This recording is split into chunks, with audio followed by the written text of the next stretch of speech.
It's been a long day without you, my friend, and I'll tell you all about it when I see you again.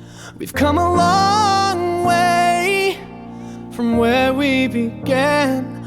Oh, I'll tell you all about it when I see you.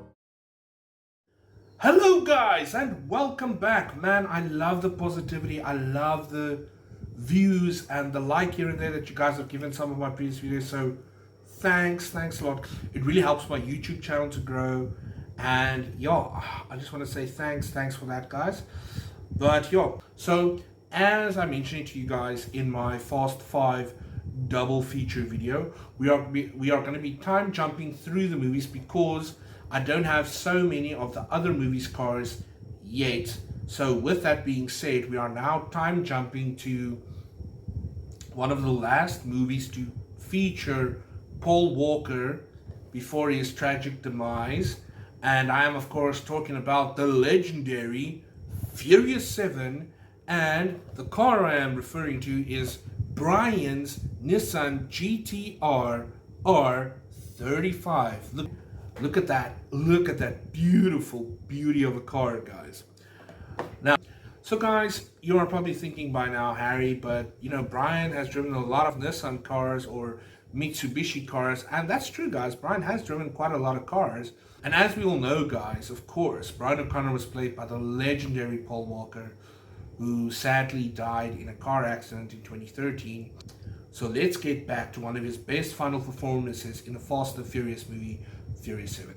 So, as we all know, over the course of the Fast and Furious movies up until this point, Brian O'Connor was in the FBI. He was an undercover agent when he first met Dominic Toretto and his family. And then, because he let Dom go, he was kind of out of things for a while, redeemed himself in Too Fast, Too Furious, then almost got demoted, not demoted, but like almost fired or something. I can't remember the exact job title he has in Furious 7, but it's basically the same thing that he did back in the first Fast and Furious movie that came out in 2001. But obviously he's a little bit older now. He's a little bit older now, but he still does what he does best. And when when the family has to find God's eye or God's window, which is like a kind of a computer program, very high-tech and advanced computer program that can pinpoint anybody's location anywhere on Earth. They can instantly send like missiles or heat-seeking missiles or automatic firing rifle drones to your location. Scary thing, I know.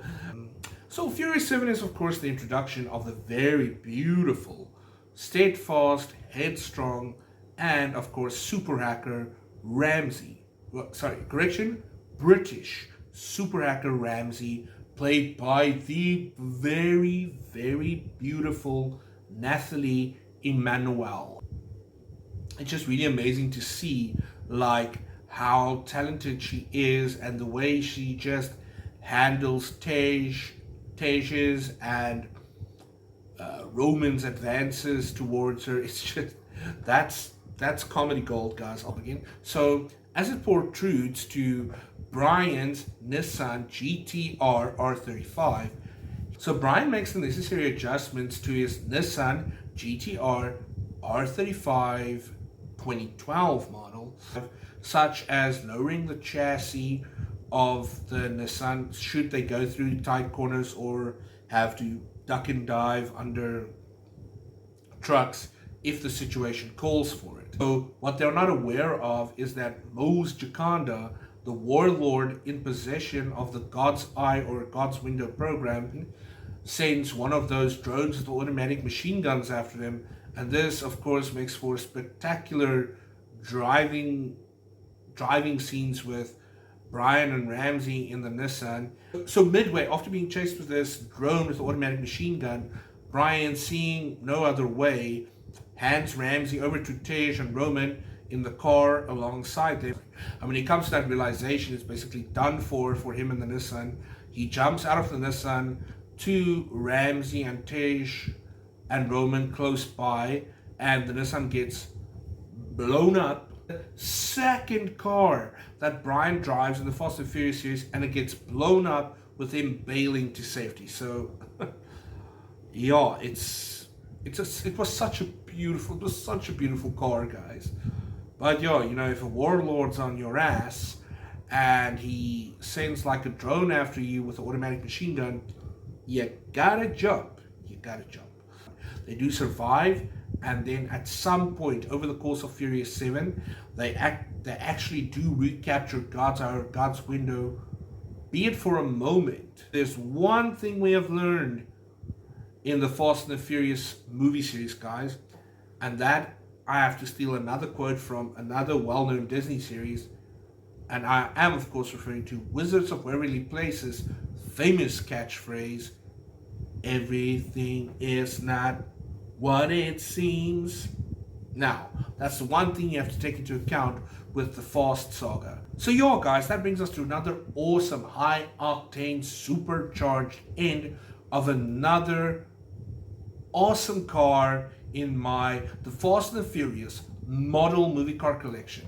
This one comes from Furious 7, which came out in 2013, and the car in question is Brian's Nissan GT-R R35. Once again, as I always say, thanks for all the likes, the views, and to the new subscribers or the new subscriber on my YouTube channel. Thank you very much. Really means a lot, more than you will ever know. As I always say, guys, strap in your seatbelt, get in gear, because this is not the last video in the Fast and the Furious model movie car collection. And as I always say, Harry Dream Chaser!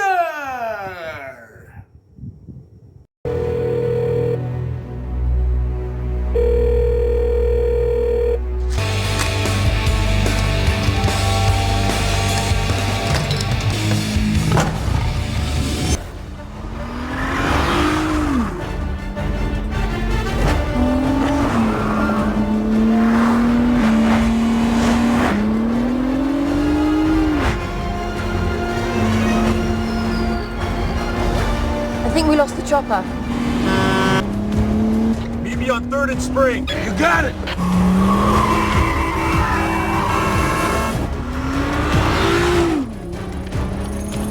I'm halfway there.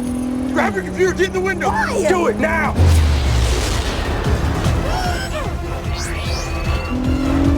You gotta go right now.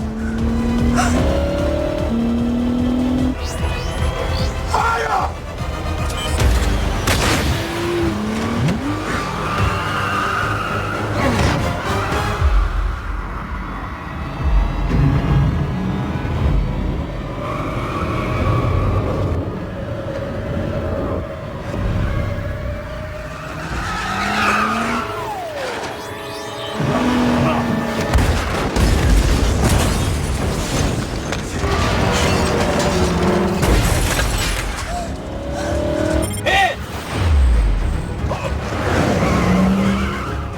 He made it. Can't believe we pulled that off. Like, well done. It's like really done. What you nudging me for? Close your mouth for 2 seconds. The most important thing in life will always be the people in this room. Right here. Right now. Salute me, familia. Started out, hey. I see you again. It's been a long day without you, my friend, and I'll tell you all about it when I see you again. We've come a long